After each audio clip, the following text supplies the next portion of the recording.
This is Spirit in Motion.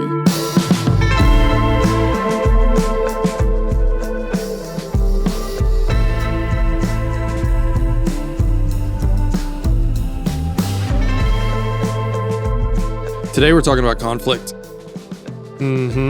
Yeah, you're going to have a lot of conflict in this podcast episode. Good. Yeah. I came ready. Well, one of the reasons I think this has been something that you and I have been talking about a lot recently, and maybe it's kind of seasonal, but it feels like Seasonal conflict. That's the name of it. We're changing the name of the podcast. There's a lot of opportunity to talk about conflict because there are some pretty incredibly unhealthy ways to experience conflict, but some really, really healthy biblical ways to walk through conflict. Sure. And the thing is, if you have a relationship with anyone, Conflict's inevitable. conflict's inevitable. Sure. I want to ask this just at the beginning. In your role as a pastor, do you have a lot of people that come up and talk to you about conflict that they're having with people? You're smiling at me. Like, No. I was wondering where that question was going to go.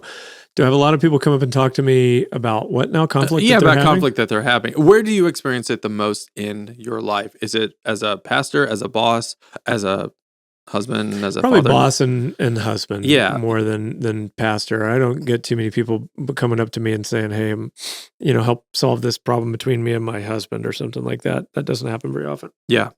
Not to say that we don't have a lot of, that conflict happens in relationships in the church. It's just, I don't think people are wanting to walk up to me and talk about it. Yeah, it was different. I mean, it's not a small church, so No. it's not like you're the main guy who's counseling everyone. No. Yeah, sure. Yeah. So your primary experience with conflict then is mostly with work? Yeah, it'd be probably home. Okay. The people you're in closest proximity to. That's kind of how this conversation started, because I was talking to you about tension Diana and I were having, and I just said, what do you suggest on this? And you were talking about that as well, and it seems like it's been something that you've been talking about for a little bit now. Yeah, at home, conflict's inevitable, and how we handle it. I think a lot of us inherit a conflict handling approach. Like it comes from your family of origin. Where did you grow up? How did your family do conflict? Oh, yeah. My wife's family, when there was conflict, they didn't talk about it. We just bury it, avoid, act like it's not there. You can feel the tension in the room, but nobody's going to say anything about it. Some people are blow up people. Whenever there's conflict, they just lose it. They get mad, whatever, that kind of thing, and go off. And it's crazy that way. I'd be more that kind of a person. Some people are freeze out kind of people, where it's like, okay, No talking. you've made me mad. I'm just going to cut you off. Yeah. And my wife was more that way. So it made for a lot of fun times in marriage, where. I can remember, it doesn't happen very much anymore, and for which I am thankful, but like so many conversations down through the years with Heather went something like this. What's wrong? Nothing. It just feels like something's wrong. Nothing's wrong, Whit. Stop asking me that. Well, it just feels like there's, I don't know, things don't feel quite right between us. Nothing's wrong. An hour later, I'm upset at you for this. Well, why didn't you tell me that an hour? You could have saved me all this time. Like, why is it so hard to say that? In my family, we just didn't handle it that way. There's something wrong. You just told the person that, this is what's going on. I'm not happy about it or whatever. Let's talk. And so I was much more familiar with like a very direct conflict handling approach. And, my family, when we dealt with conflict, when it was over, it was over. Oh. There was no like lingering resentment or punishment that would happen. But so not everybody's that way. You have a lot of families where it's like they're going to punish you for days. Oh, yeah. Make you pay a slow and long price for this. Hopefully it's only days. Yeah, hopefully. And then, so that can build up over time and all of those kinds of things. And so anyway, we inherit, some people have a really passive aggressive, conflict handling approach. So however you handle it, a lot of times I think it's inherited or it's learned because maybe this is how you had to survive growing up. Your parents were a certain way and you learned hide things or whatever. I mean, we have all different backgrounds and everybody's got their own story, but we've learned some manner of dealing with things, and we probably assume that that's somewhat normal. Oh, right. We don't like okay. that other people deal with it a different way than us. You should deal with it the way that we do, or don't understand. Yeah, that's true. Yeah, probably both of those things. Yeah, sure. Yeah, and typically for a lot of people, marriage is like the first spot where you really are faced with it because it's literally in your face every day. Yes. Yeah. Yeah, and it can be really taxing, really tough. Yeah. Yeah. So Diana's going to be a big part of this because we were talking about this earlier, and I'm going to share a couple of stories that she told me were okay to share. But I think we can base this podcast around kind of 3 questions. And I think the first question is, conflict's inevitable. You're going to have it. If you're in a relationship with anyone, there's going to be tension. Yep. So the first question is, how do we decide when it's appropriate to deal with tension? Yeah. So when is it appropriate to be dealing with conflict? As in, like, what are the relationships that I should be trying to resolve conflict in? Yeah, I think that's a great question because I think we all feel that there's things that happen. People, conflict happens when people don't meet your expectations, right? I assumed you would do this. Yeah. Or I never expected you to do that. And so someone reacts, behaves, chooses something different than what you'd hoped, and not just different, but hurtful, perhaps, right? And so then there's a question of, okay, and that happens in all kinds of different ways. How little does that thing, or big, does it need to be before I make a thing about it? How big does it have to be before I tell you, hey, something's going on? Yeah. And I think there is a real virtue. In fact, it's a proverb. I should probably look it up. You could look it up. There's a biblical proverb around basically that it's a sort of virtue to let go of small things and not hold on to petty, small differences or places where expectations aren't met. So I think that's a good thing. But then there are times where, man, it's really kind of burdening me. So I'll give you a case in point. I had a friend, actually one of my very best friends,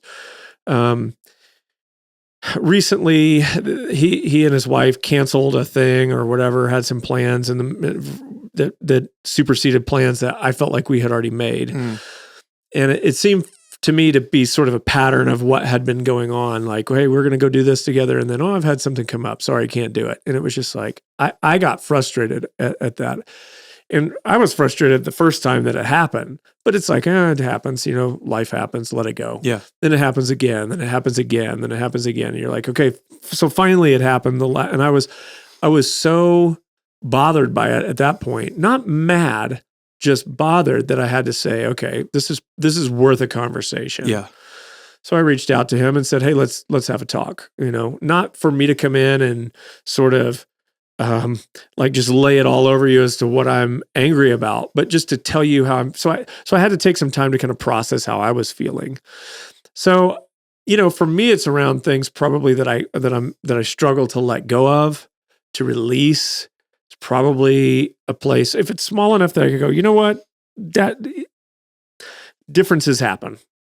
Whatever. I'm going to let that go. I don't need to get offended over that. But sometimes things kind of stick with you. I don't know. I mean, I assume you know what that feels like, where it's like, I can't seem to let this go. I think a tell is Diana will say, you've mentioned this 3 times today. Oh, okay. And she's like, it's bothering you. Yeah. And I'm like, and often I'm like, it is bothering me. Yeah. I didn't realize that. So for me, I think when you're, all right, so if conflict happens when expectations aren't met, right? I think it's Andy Stanley talks about this as a gap, like a gap gets formed. In other words, there's a gap between what I expected and what you did. Yeah. All right, what am I going to do with that gap? How am I going to make that right? And I think we have to take time to figure out what's really going on. And your feelings aren't always exactly honest and straightforward. I'm trying to think of the best words to say that would, like, how I could explain this. Our feelings are vague. So for instance, there are times where you feel things that aren't necessarily logical, but you still feel them. Okay, so here's a case in point. A few years ago, Heather and I were building a house, and I'm working with my buddy who's an architect to try to build the house and pick out everything and all this stuff. And Heather's all too happy to be like, yeah, you guys do that. But she wants some input. So I would come to her and say, hey, here's what we're working on. Do you want to have a say in this? And most of the time it was, no, I don't. I don't want to. Sometimes it would be, hey, here's the tiles. What do you think? Do with whatever you want. Yeah. Okay. And I knew to do that. One, she's pretty laid back, but I also knew that if I don't include her on the backside of this project, I'm going to hear about all the things all the choices I made that weren't right. Yeah. And I did. So, moving to the house, I don't really like this tile. I'm like, I gave you a chance or whatever. And there's things she feels, essentially what happens is she feels unincluded in the process, even though I tried my best to include her. Oh, yeah. Okay. And I'm like, but I tried. And she's like, yeah, I know, but still felt like I wasn't really welcome, or that you were going to do what you were going to do anyway. So that's an example of having feelings around something that don't really match exactly reality. And that happens a lot. So we'll have feelings, I feel a certain way, and I know I probably shouldn't, but I still feel a certain way. Yeah. Why I mention all of that is because I think one important aspect of dealing with conflict is figuring out what's really going on in you. Yep. And I think a lot of people we just react. I just either shut down and get really cold or distant, or I blow up and I start, vomiting or spewing out, whatever against you. Yeah. That kind of thing. And instead of trying to figure out what's going on the inside of me. So I think step one is to figure out what's happening here. So like when my friend canceled, I took some time with Heather to go, what is it that's bothering me? Like, why am I so bothered by this? Why do I care? Why do I really care so much about this? And so we used a tool called the Ladder of Integrity, which we can link to in the show notes, I suppose. Yeah. Okay. So it's a tool that you can just Google and look for, and there it'll be. And it's basically, what is it, like 11 or 12 questions? Yeah, it's by Pete Scazzaro. Is that right? Yeah. I know he uses it. I don't know if he invented it or not. I have no clue. Yeah, it was basically meant to kind of mine out your feelings. Like, okay, the issue that's troubling me is, here's why I'm upset about it. Here's what value inside of me feels like is being violated. Or, I forget what the questions are, but you can look at them. And I think Heather and Jamie have probably talked about it on their podcast. So you go through these questions, and it can take, depending on the issue and the severity of what's going on, it could take a long time to actually work through this. Hours. Okay. Maybe days. Okay. To where you would want time to kind of sit and process. And I don't think that's a bad thing at all. Because what you're trying to do is figure out what's really going on. What's really, what are the values that are, because a lot of times what we just kind of spew out to other people is not actually what we're really troubled by. We don't have words for it. So our emotions and feelings are vague. Yeah. And putting words to those things brings clarity to them, but that's hard. Yeah. That can be really hard. You have to really think about it. And, I do this with my daughter. She'll have, there's something bothering her, and I know something's bothering her. I'm like, what's bothering you? How old is she? 17. Okay. Yeah, but this would be for the past 4 years, 3-4 years that you could have this conversation. What's bothering you? And I can tell something's wrong, but she doesn't know how to articulate even what it is. She doesn't even know exactly. But she's bothered. Yeah. So that happens. Like, you can feel that. I'm upset, but I don't know. So the challenge is going, all right, I need you to spend some time thinking about what it is that you want. Yeah. Because ultimately, I think in a relationship, it's something of a negotiation. I'm letting you know what I want, and you're going to tell me what you want. And the problem is that we're not really all that clear around what we want. So we have to take the time to figure out what that is. Yeah. So I think that's kind of step one. And there may be times where you go, yeah, this is what's bothering me. And you know what? That's just selfish pride. I need to let that go. Moving on. I'm not even going to bring it up. And it's not worth talking about. Yeah. Other times you're going to go, no, I know that there's something here, and I feel like we probably need to sit down and talk about it. First thing I need to say about that story that you're Yeah. telling about your friend, because you've told me the story 3 times. My first thought about that story is that is so funny to me that you would get your feelings hurt, not the situation. I just don't think of you getting your feelings hurt. Oh, yeah, because of the way I am. Well, not just the way you are, but I think when you're growing up, especially when you're a kid, like the pastor getting his feelings hurt because his friend canceled on him, like you don't think, I don't know, I don't think. Sure. It just feels beneath me. Right. Yeah. Yeah. No, but I'm a real person. Yeah. I think that's what people forget. And for me, it's, specifically in that instance, I don't remember what came out of the whole ladder of integrity thing. I just remember feeling that, like I really get excited about the things that we're going to go do. Oh, yeah. And so when you cancel, I just feel devalued and like you've put other people, you honor your commitments to other people, but not to me. Yep. And so when I sat down with him to say that, he was like, "Oh, I'm so sorry. That was not what I was trying to communicate to you at all." I didn't realize that we were even doing that. Yeah. And that's, I think, a lot of times how it is. It's a lot of times conflict is just misunderstanding. Yeah. We see the world in such different ways. Yeah. I mean, the more you dive into personality theory and understanding Myers-Briggs, or whether that's StrengthsFinder, or, I was just at a retreat just in the last couple of days with pastors on our staff, and it's just fascinating to hear how we come from such different perspectives on the way we see the world, belief, the whole thing. And it was really interesting just to go, you see that way differently. But that can lead to conflict because what feels so obvious to me is just not at all obvious to someone else. And I see that happen a lot. I think we're holding other people accountable to expectations that we never communicate. And I think that happens a lot. I think that's the source of a lot. I know that's been the source of a lot of conflict in my marriage. I didn't know you wanted that from me. You never told me that. Oh, yeah. I never had, and the feeling that's on the other side of that is, well, I would have thought it would have just been obvious. You should have known.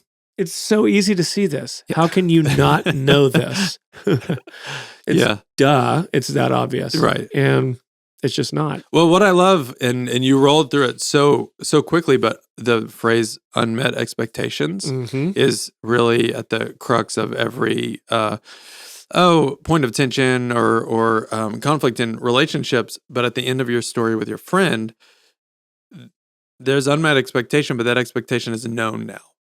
Yes. So now he knows forward, what's important to me. So now it's stronger. Yes. So if you make plans again, then the likelihood of that happening are lower, but also he understands if he loves you, that's a value of yours. Yes. And that adjusts your friendship.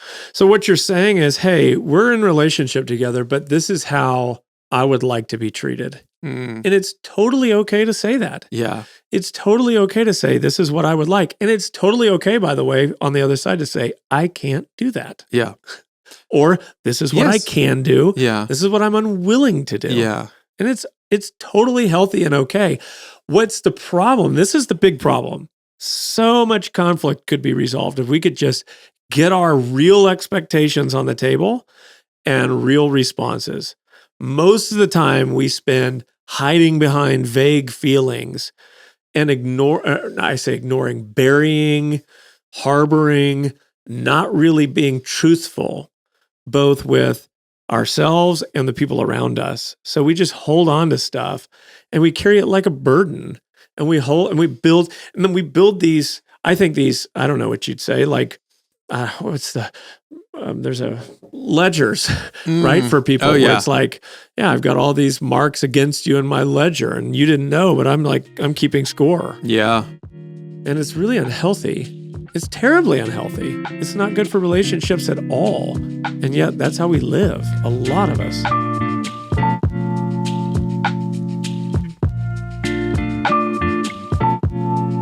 One thing I like about learning each other's expectations, it gives you an opportunity to serve each other. Yes. Diana has a huge expectation when it comes to the cleanliness of our house. Okay. And so she works tirelessly to a fault of, please sit down and watch this show with me. cleaning our house. Yes. So let's say she's gone for the evening at rehearsal or something like that. It took me years to learn her expectation of coming home to a house that wasn't messy. So you're Heather in our family, and I'm Diana. Okay. Yeah. Same thing. Lots of tension around that. Okay. Yeah, because to Heather, it just doesn't matter. Yeah, and I would say the same thing. Who cares? Yeah.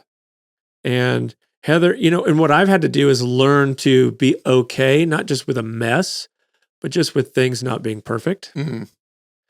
And she's moved toward me. Do you hear that, Diana? Do you hear what he said? Yeah, I've had to work at it. I've had to ask myself, like, what is it in me that cares so deeply about this? Because for me, it's difficult to relax if the living room is a mess. Oh my word. We're married. I don't know what's happening right now. I can't sit down on the couch. Oh my.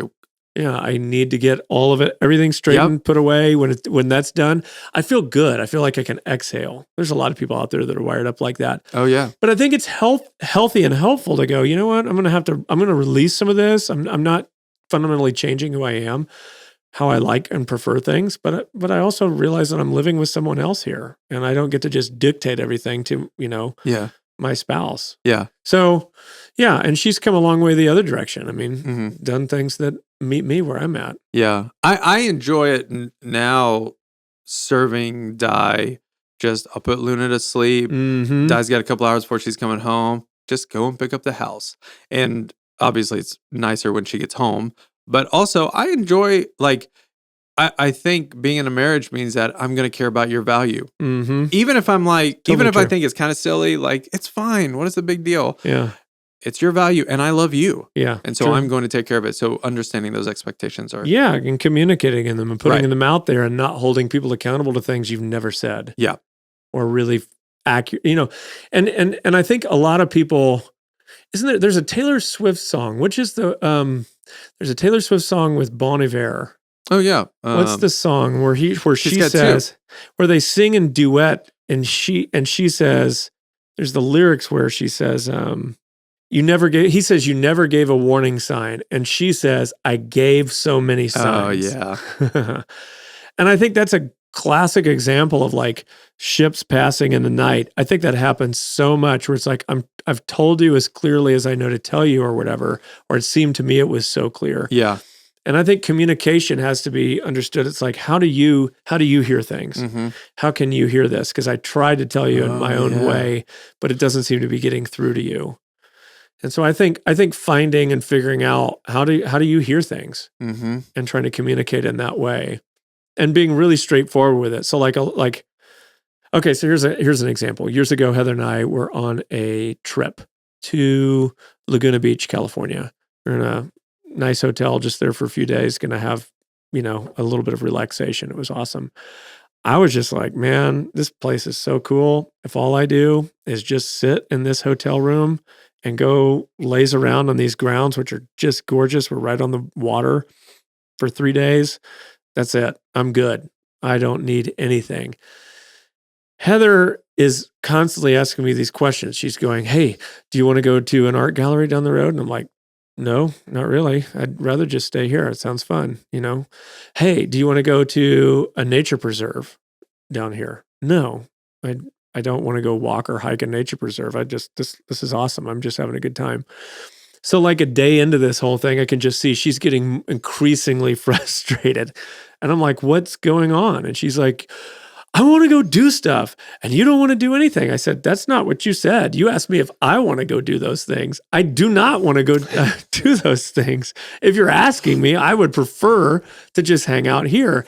I didn't realize, it took me a long time to realize, questions are actually, so you're not saying, do I want to? You're saying, I want to, and I want you to come with me. Yeah. I did not get that hint. So that's a great example like that Taylor Swift. I gave so many warning signs. Right. You never gave a sign to me that that's what you wanted to do. Yeah. I didn't realize it. I didn't see it. So I think that's a great example of unspoken and unmet expectations, and then accountability being holding people accountable to those things that we didn't actually ever communicate clearly in a way that the other person even knew that they were being communicated. And then bitterness and resentment and frustration, and now you're in conflict.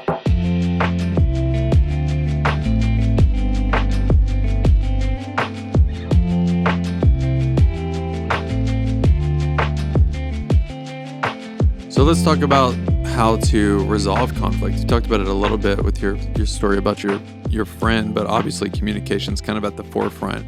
If I feel like I'm in a situation, whether it's with my spouse or my good friend or maybe somebody I work with, and that could cause a lot of tension. What do I do? Well, I think communication is right at the very beginning of this. You have to be willing to communicate. So freezing people out, cutting people off does not work. That's not going to work. Also, blowing up on people and yelling at them and demeaning them and all the things that people who are a little bit more hot-blooded like myself, that also is not going to work. We're talking about reasonable communication. And you have to be willing to, sometimes with Heather, I have to ask her, it's like, look, I'm trying to resolve this. Do you want to? And there are sometimes where the answer is just like, no, I don't, not right now. And I think it's okay to actually answer that. I think it's okay to say, hey, I can't talk about this right now. I'm going to need to just give me some space. Yeah. Don't assault me with questions right now. Cause I'm just ready to go immediately. I'm just ready to dive in and talk about it. Yeah. But she needs time. So there's, I've had to learn to be patient there, but eventually there's going to have to be some communication about it. We're going to have to sit down and have a conversation where, like I said, so the first work of that is figuring out what is it that's like clearly communicating our feelings and expectations and utilizing tools that are at our disposal to understand what those are. So like I said, ladder of integrity and even just journaling out your feelings. There's a feelings wheel you can Google, which is basically it starts with like the inner ring is just a few basic feelings. And as you kind of go out from there, it adds more definition and different words to like anger. Mm-hmm. It gets more specific what you're feeling. Okay. So for people like me who aren't as in touch with our feelings and can't say, this is the feeling that I'm feeling. We're more like, let's get things done, move forward, people. It can be harder to know what I'm actually feeling in the present. So to slow down and say, okay, today I'm feeling resentful. Am I feeling bitter? Am I feeling sad?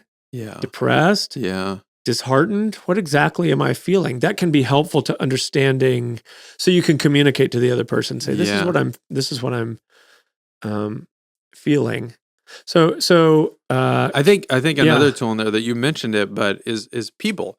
Now, if obviously, here's the best example I can give. I've got a situation right now that just over the last few weeks has made me increasingly angry, and I was talking to my friend Chris about it, and he's very in touch with his feelings, and he's a great listener, and he just kept asking me questions. Why do you feel that way? And it would I'm a verbal processor, so.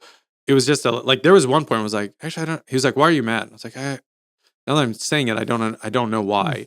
But talking, it's good to know. But right, that's good to know. So now I'm talking it out. Yeah, and because here's why it's good to know, because you're holding people accountable for that anger that I don't know, or that they don't know. Right, exactly. Yeah, and that's not fair to them. Right. So whatever that interaction and relationship is, and I'm not mad at you. Why? Oh, yeah. Don't exactly know why I'm feeling the way I'm feeling. Yeah. And then you said the journaling, that I took that to journaling, and I had read it, or maybe it's just obvious, but I wrote down very specifically why I was angry. And I was amazed that two things happened. One, it helped me understand how I felt. Yep. And two, it helped me give it to God. Oh yeah, that's great. And that, when I was telling, maybe it was Gary or somebody, or a friend Jordan, I was telling him that I had journaled, and he said, I think when you're growing up and people would say, give it to God, that can be kind of hard to know what that means literally. Mm-hmm. And I'll talk to God about things, but sometimes it doesn't feel like I'm giving it to him. But for me, having to be slow to write instead of even typing was really... What is it that I'm giving to God? That's the part you're trying to figure out. What is it? This is what it is. I'm giving you my resentment, my frustration, my bitterness. I'm handing that over to you. I am bitter because of this. I have allowed myself to. And then you can go through the act of doing that. I remember a couple of years back when our friend Andrew Stone passed away. He was a dear friend of mine. And suddenly died, and I was at I went to the hospital when they came in and said he's gone and all that. And I remember going home, and people in the hospital were, so many friends and coworkers. He died at work, essentially. Yeah. And, there was just so many people were emotional and hurting and all of this. And I had known him really well, but none of that was coming out of me there. I was just like, it just seemed factual, he's dead or whatever. And I wasn't necessarily cold or indifferent about it, but walking out of the hospital with Heather, man, I can't believe he's gone, whatever, I go home and I'm in my office. I don't remember exactly what, maybe writing a note to the staff, to the church staff to let them know that Andrew had passed, and just or maybe a text to some of us that had worked closely with him over the years. And and Heather came in, and I don't exactly remember what the conflict was, but I remember at the hospital, Heather was with me, and Heather's amazing when people are in grief. Like she's hugging people that she's not close to, just holding some of our employees, just literally as they're weeping, and just right there with them emotionally. And I'm like, wow, this is amazing. I get home and I'm sitting in my office, and she's coming in, hey, I need whatever, I don't remember what it was. I'm like, I'm just trying to write this. And all of a sudden I just like, I was feeling, I was frustrated. And I'm like, finally it kind of vomited out of me. I'm like, you're there for everybody else in the hospital. And I'm hurting today.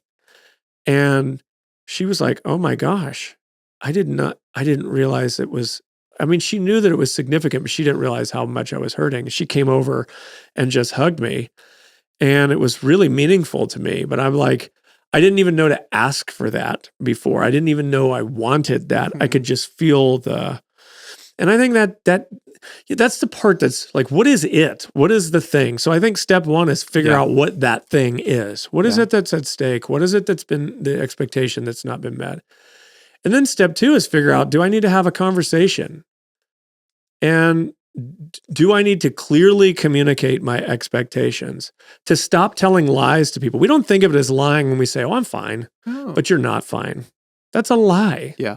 Biblically, and as a Christ follower, like that's a straight up lie. Yeah. When you tell someone, oh, I'm fine, or it wasn't really that big of a deal. No, it actually really was a big deal. And I need you to know that it was a big deal.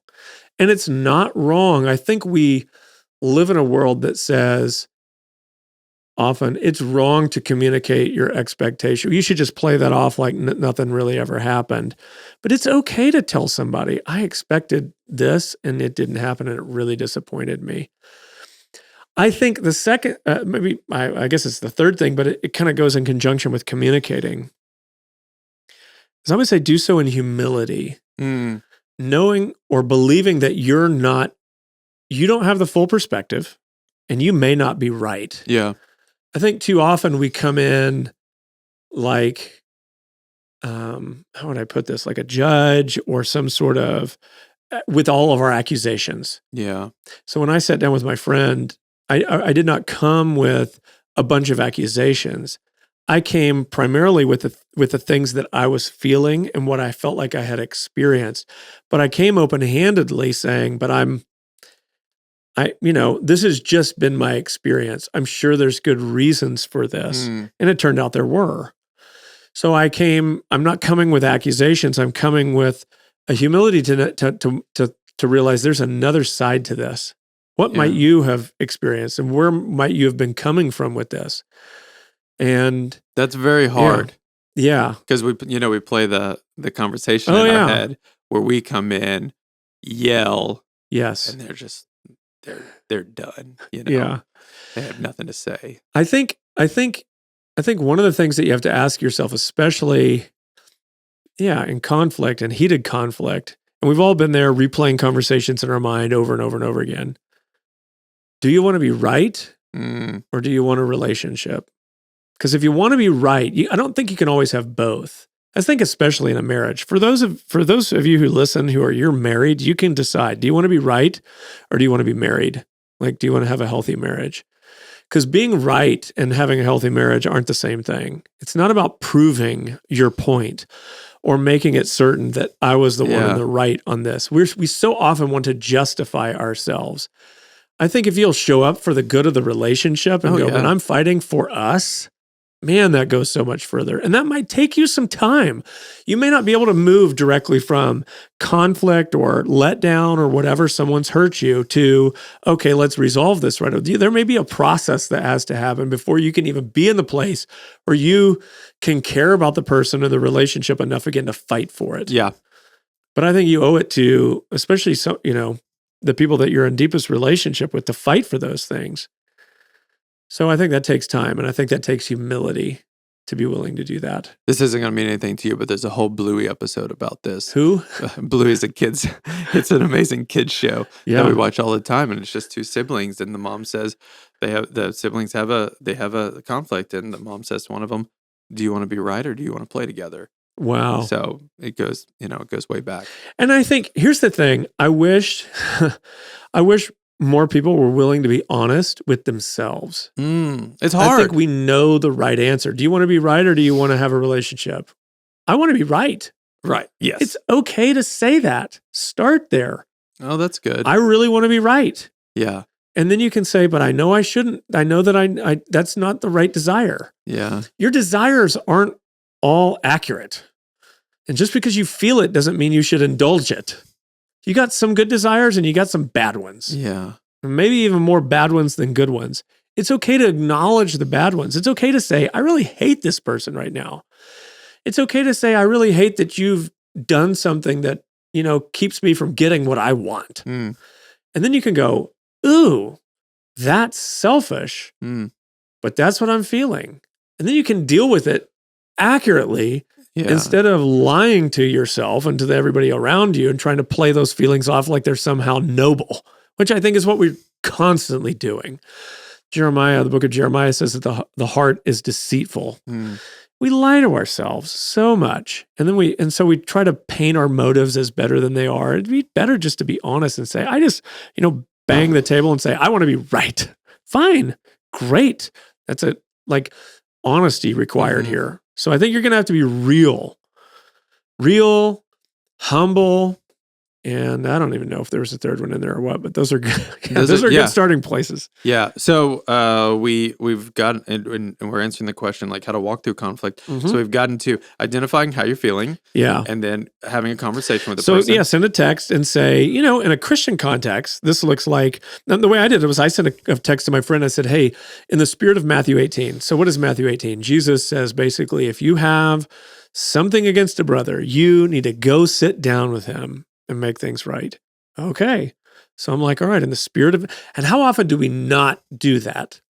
But I said, hey, in the spirit of Matthew 18, I'd love to sit down and talk with you. Now, let's talk about this. This is someone that works for me. This is my employee, someone I could fire, who had done this. But they're your friend. But they're also my friend. So I'm not coming in with I'm not throwing my power around, my position around. I'm coming in with humility. I'm saying, hey, in the spirit of Matthew 18, I'd love to have a conversation with you about, and I spelled out the in real brief, in a real brief way, what I was feeling or what had happened. I'm like, I'd love to talk to you about this. And I just said, just so you know, this is not me sitting down with you as Pastor Whit, going to correct you around whatever it is that you've done. I just am feeling some things, and I feel like I'd like to talk with you about it. And he was like, I'm totally up for it. So it was really peaceful that way. So I sat down, sent the text. We had a face-to-face. I think it's always better to handle conflict face-to-face. Text is not a great way to do this. I had another one just recently with a guy within the church who was, just doing some stuff that was really, really frustrating and bugging me. And it was happening via text. He was sending me some texts. I'm like, hey, can we have a phone call? He said, yeah, in about an hour and a half. So got on the phone and said, hey, I need to talk to you about this. And I was just very honest with him about what he had done that was bugging me. He was like, I'm so sorry. I totally see where you're coming from. I won't do that again. But it took me a minute. I had this whole text. The thing is, he'd sent me this text and it it angered me. Yeah. And so I'm sitting there like I've got all my responses and I'm working on them, and then I keep writing these responses, and it's like Awesome. So I call my friend who incidentally I'd been through the other conflict before with I was talking about before, and he was like, I think it might be best if you just had a face-to-face conversation or talk to him over the phone. I'm like, you know what? You're right. Text will not be good.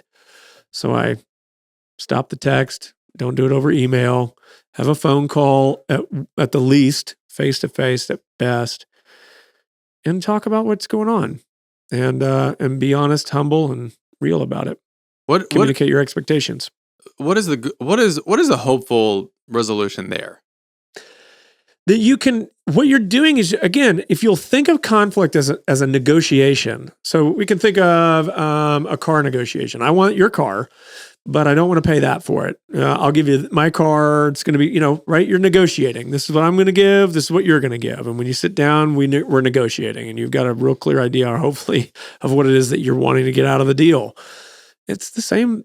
I mean, it's similar in relationships. Mm-hmm. I'm not trying to say relationships are like buying a used car, but in the sense of that there's negotiation involved, absolutely.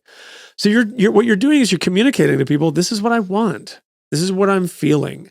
And allowing the other person to then respond in kind to say, I'm sorry, I didn't meet that expectation. Or sometimes it's okay to say, I think it's unreasonable that you're asking me to, meet that expectation. Or I can't meet that expectation. Yeah. In which case, at least we know where we stand.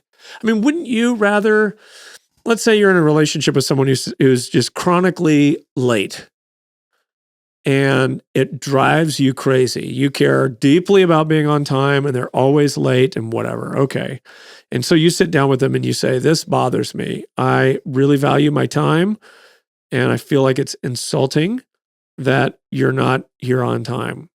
Would you prefer the other person to say, oh, I'm so sorry, I'll work on that, and then nothing changes? Or would you rather them say, I'm sorry that you experience it that way. I don't view it like that. I see it a little differently, and I'm not sure that I can promise you that I'm going to be on time in the future. At least you would know where you stood and what to expect, instead of holding out these expectations all the time and then constantly not being met, which makes you really frustrated and angry. So it's better to just be honest. So the goal of all of that, to say the goal of the conversation is a negotiation. What is it that you want from me? What is it that I want from you? Let's negotiate here and be honest about what we can give, and really commit to the things that we're saying we're going to do. To me, that's what it is to be a person of integrity. Integrity just means wholeness. In other words, I'm not divided. I'm not saying this over here and living this over here. What I say I will do. I am whole. I am one. My actions and my words line up. My lips and my heart are the same. That's what it is to be a person of integrity. So when you're sitting down and you're saying, this is what I'll do, and then you're going to back that up with action because you're a person of integrity, then we can have real honest negotiation. And I think you can have to me, there's a real possibility for relationship there, because at least we know where we stand. So that's the goal, is to negotiate and come to some sort of understanding, agreement about what it is that we're going to do.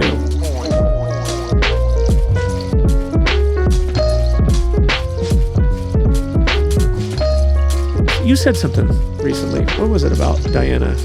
I'm going to, like what? I apologize to you, but I can't promise that I won't do that again. Diana will, bring something up that bothers her, or maybe if I offended her or mistreated her. Yeah. And I always, not always, but often I'll say, I'm really sorry, and I don't want to hurt you like that. I'm going to try really hard not to do that again. I can't promise that I won't make a mistake and do it again, but I'm going to take it seriously. And it typically has to do with something like, if I forget to take out the trash. That's a job that I have in the house. And I forget to take out the trash. And just early on I said, she's like, you keep doing this, and it's kind of messing up the day here. And you said you do it and you won't do it, and you keep not doing it. And there was just a day where I was like, you know what? I'm going to take this seriously. So I'm really sorry that I have not kept my word and I haven't been doing that. I can't promise I'm never going to forget again, but I can promise from here on out it's going to be different. I'm going to work to be better.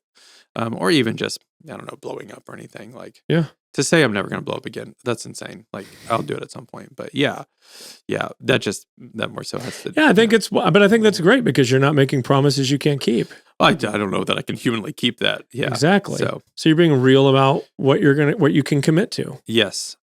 I also, something else you said, and I've shared this with people before, I got it from someone else, but when you're talking about expectations, Diana and we observe the Sabbath, and it's our family day as well, and that's for another podcast, but it's on Fridays.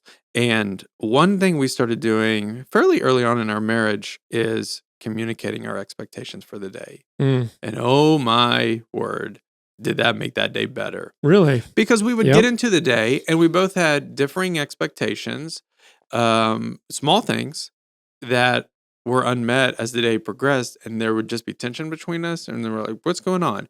Well, I was hoping that we were... But you never said it. Yeah. But nobody ever said it. I'm like, I wanted to take a nap. Well, you didn't tell me. I didn't know you wanted to take a nap. Yep.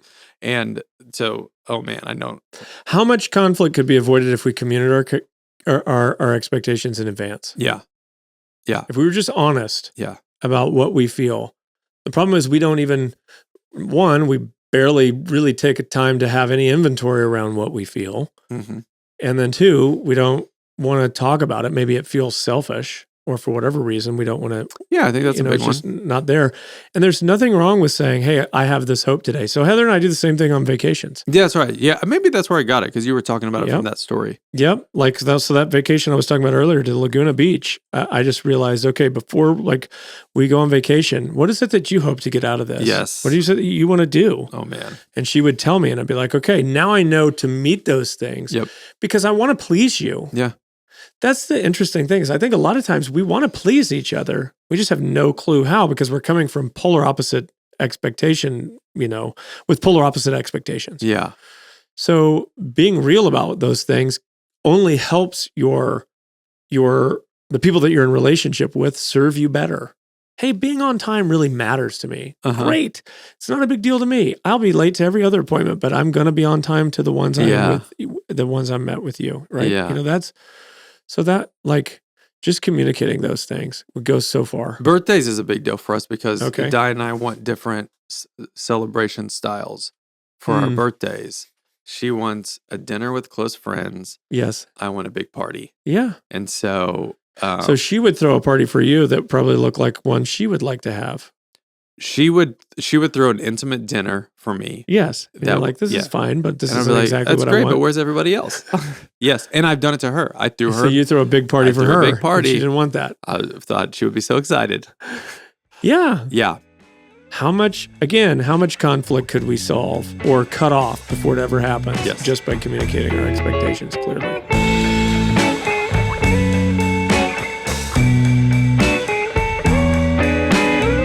So let's wrap it up with a question I'm sure a lot of people are asking, or a situation that they're in. There are relationships. Well, the question would just be like, what do I do if I'm in a relationship and trust keeps getting broken again and again and again? Typically, these are family relationships. Yep. Or some situation where you got to be friends with someone for some reason. Yeah. So I think there's absolutely nothing wrong with setting clear boundaries and saying, this is a boundary line I'm going to draw. And if you can't meet it, then we can't be in a relationship any longer. Mm-hmm. And there are totally times where you have to make that determination or draw that kind of boundary. I just had to do that with my son the other day, who is 19, and there's just some stuff in the house. I won't get into the details of it all, but it was just it's small stuff, but significant enough stuff. The way he relates to his younger siblings, that I was just like, look, this has to stop. If it doesn't stop, you're not going to be able to live here anymore. You're going to have to, it's not abuse. It's just annoying them to the point that they don't like him anymore. It's like, okay. So I need to get his attention. So this is a boundary I'm going to draw. If you can't figure out how to do this, then you're going to have to go get an apartment or something. Yeah. And we'll still love you and all of that, but whatever. You're not going to live here. And I think it's totally okay. Some people have addicts in their family, people who are abusive, whatever, in different ways. You got to deal with all those things. It is so not wrong to say this is a boundary and I'm not going to let you cross it. If you do cross it, this will be the consequence of that. And then there are times where you just have to sit down with people and say, I'm sorry, we can't be friends anymore. I can't be in this relationship anymore. And here's why. Yeah. But I think it's important to upfront draw those boundaries where people know clearly what you've expected. And then when they're not meeting said expectations, that way when you sit down with them and say, hey, I don't think we can be in this relationship anymore, they're not going, what the heck? We were just at the movies last night. Yeah. I don't understand. Yeah. But that they understand, like they're coming to this. And it's the same thing works like in a job. If you're, when someone sits down with you and says, hey, here's the expectations and here's the gap that I need you to meet. Then when the day comes one day in the future when we have to say, sorry, you can't work here anymore, you understood that gap is there for quite some time. If we don't do a good job of communicating that, then that's a problem. So I think good conflict resolution is, it's not to say every conflict can be resolved. That's pie in the sky. We live in a broken, sinful world. Hitler, right? There's people you're never going to be able to, sociopaths, people that are evil, that you don't need to get into negotiations with them. They just want to hurt you. And in those cases, you have, that's why we have doors and locks on our doors and security systems and all those things. Those are boundaries to say, if you come in here, there's going to be a consequence. Yeah. So it's not unchristian to have a boundary where we don't handle this well is not communicating where that boundary is and then holding people accountable to it, which is what we've been talking about this whole time. Yeah. So when you have a relationship where, trust is constantly being broken, the first thing I would ask is, have you communicated that to them? Do they know this? Yeah. Have you been upfront with how that's made you not just feel, but what they're doing that continues, what behavior is going on that's continuing to make you feel a certain way, experience a certain thing, or whatever that's negative. Yeah. And then what's been their response, right? And so and then at a certain point, again, all right, here's the boundary. Yeah. And you can do that with parents, kids, spouses, whatever. You're not going to talk to me like that anymore. If you do, here's what is going to happen. And it should be reasonable. I was listening to Timothy Keller talk about this on a podcast recently, and two things really stood out to me. He was talking about being mistreated, what to do when you feel like you've been mistreated. The first thing he talked about was Jesus. And he said, Jesus responded in truth and kindness. And I think often we communicate in some sort of truth, but maybe not with kindness. Yeah. That's a big part, at least for me. Yeah. And then the second thing, he told a story that I thought was a really good representation of what you're talking about. He said he walked down to the lobby and he just overheard this woman speaking to her dad on the phone. And he could only hear her side. And she goes, Dad, I've told you several times, you are not allowed to talk to me like that. Yeah. If you continue to talk to me like that, even if it's in mid-sentence, I'm going to hang up on you. I love you and I will call you back. It's great. But that's what's going to happen. That is a very good example of someone drawing a clear boundary and doing it with kindness. Yes. It is okay to speak firmly. I try to teach my kids this. It's okay to speak firmly and truthfully, but with also kindness. I love you, right? Yeah. You hear that in there. I love you and I will call you back, but you're not going to talk to me like this right here, right now. Yeah. It's not okay. And I've good. told you that. That's clearly communicating your expectations and then holding people accountable to those things. Good. And you're allowed to do that. You're totally allowed to do that. That's good. I think it's important to say, maybe it goes in the middle, but I think it's important to say that there are times, at least in my own marriage and relationships, where whenever you're trying to resolve a conflict, a third party is helpful. I think that's just a good tool for some people to know. Diana and I, we see a counselor regularly, and I can specifically remember a couple of times ago where we had no intention of talking to him about anything that was going on in our marriage, but we got in a fight right before it happened. Oh, fun. And so just right out of the gate, and it was on Zoom during that time. And he goes, "What's going on, Adam?" And I was just like, "Well, I'll tell you what's going on. I'm pretty pissed off." But being able to vocalize that to especially a professional was really helpful. And I think when I was a kid, maybe that was looked down upon, but I just think it's important to say that sometimes that's okay to have a mediator that helps you. Absolutely. Yeah. I totally think that's okay. So how do we wrap this up? What do we want to leave people with?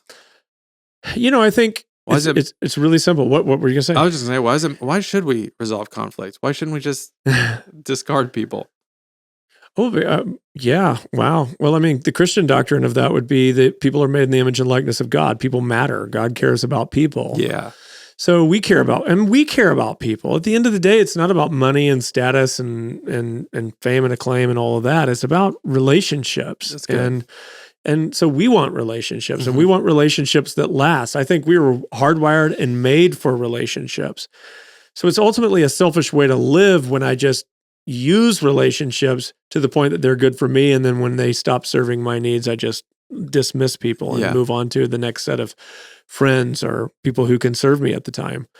So, and then the other thing I think is, if you're going to be a follower of Christ, I think it is in community where I learn to become like Christ. This is one of the things I've been teaching lately, which is, where are you going? Whatever you're learning about Jesus and who he is and how you're to be like him, how do you practice any of that outside of relationship? How do you learn patience apart from someone who tests your patience? Where do you learn self-control apart from environments that tempt you towards self-control? That's good. You need community in order to grow in your Christ-likeness. So maybe the relationships that are most difficult for you are the ones where you have the most opportunity to grow. And if you treat them more like a practice facility, a gymnasium, to go, I'm becoming more like Christ. Wow. You test me. Yeah. And I'm going to learn to deal with this in a different way than I have before, then that's wonderful. So conflict, when viewed the right way, can be seen as an opportunity and not just a thing to get over, to get beyond, or to get past, but a way to grow.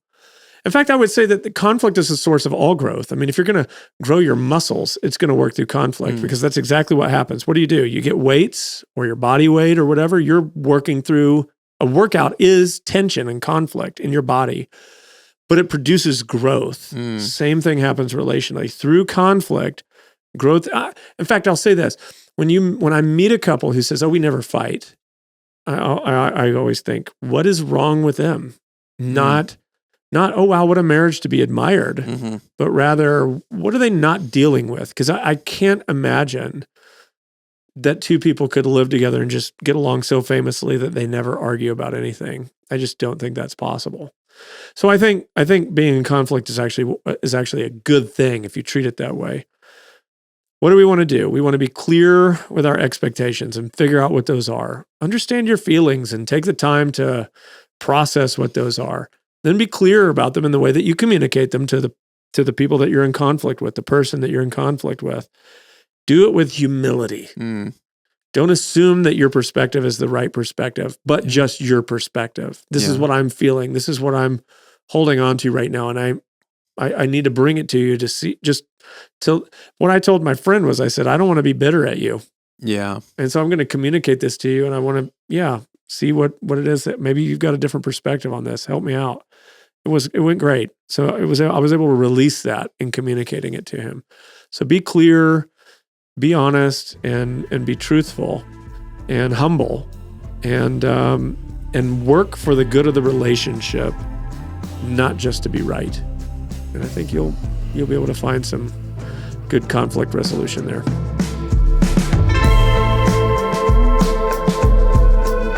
Hey, thanks for listening to this episode of our podcast.